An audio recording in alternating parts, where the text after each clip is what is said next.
नमस्कार, मैं आर्यन स्वागत करता हूँ आपका फार्मेसी जर्नलिस्ट में।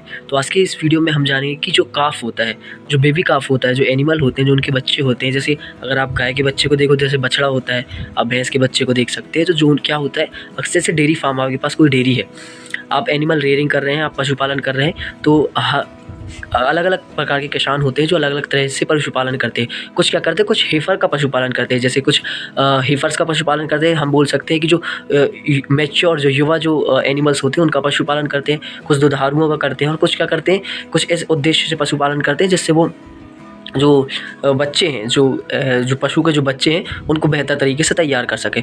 तो अक्सर क्या होता है, सबसे ज़्यादा आसान, मतलब जैसे हमारे पास कोई दुधारू जानवर है तो उनका आसान होता है कि हम उन्हें आसानी से मैनेज कर लेते हैं। पर जो नवजात जो शिशु होते हैं, जो पशुओं के, उनको किस तरीके से हमें फीड करना है, किस तरीके से हमें उन्हें खाना देना है, वो बहुत कठिन होता है।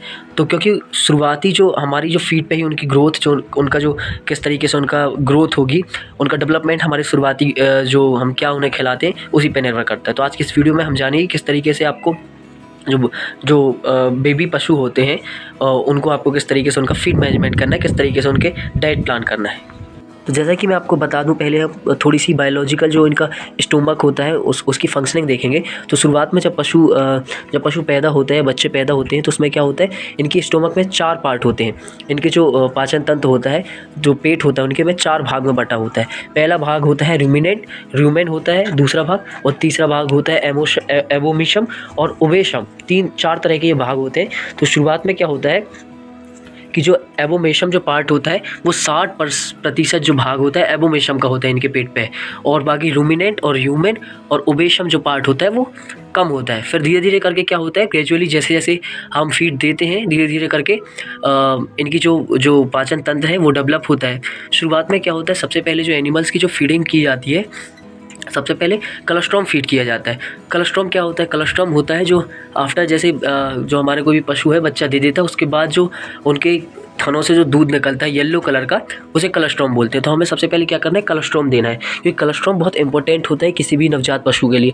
क्योंकि शुरुआत में जो एनिमल्स होते हैं उनमें प्लेजेंटा जो होती है, उनके प्लेजेंटा के थ्रू क्या होता है, उनमें जो इम्यूनिटी है, तो जो एंटीबॉडीज़ है वो उसके द्वारा पास नहीं होती। तो हमें क्या करना पड़ता है, तो उससे क्या होता है कि अगर जैसे हम कोलोस्ट्रम देते हैं तो कोलोस्ट्रम में बहुत ज़्यादा इम्यूनिटी वगैरह पाई जाती है।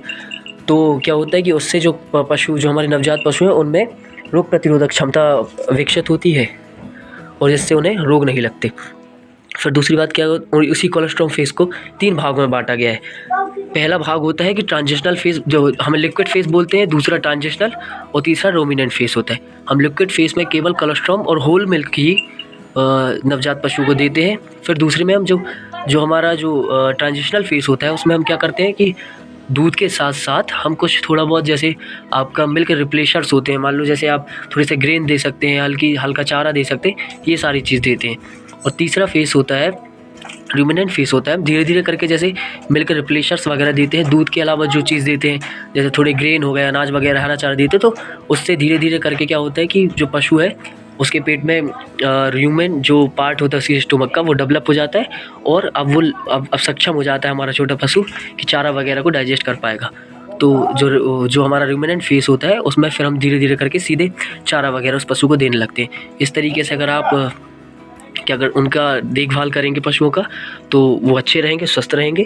और शुरुआत में हमें कोलोस्ट्रम ही देना है, क्योंकि उसमें बहुत सारे विटामिन पाए जाते हैं, विटामिन A, B और D विटामिन पाए जाते हैं, पैसिव इम्यूनिटी को ट्रांसफ़र करते हैं।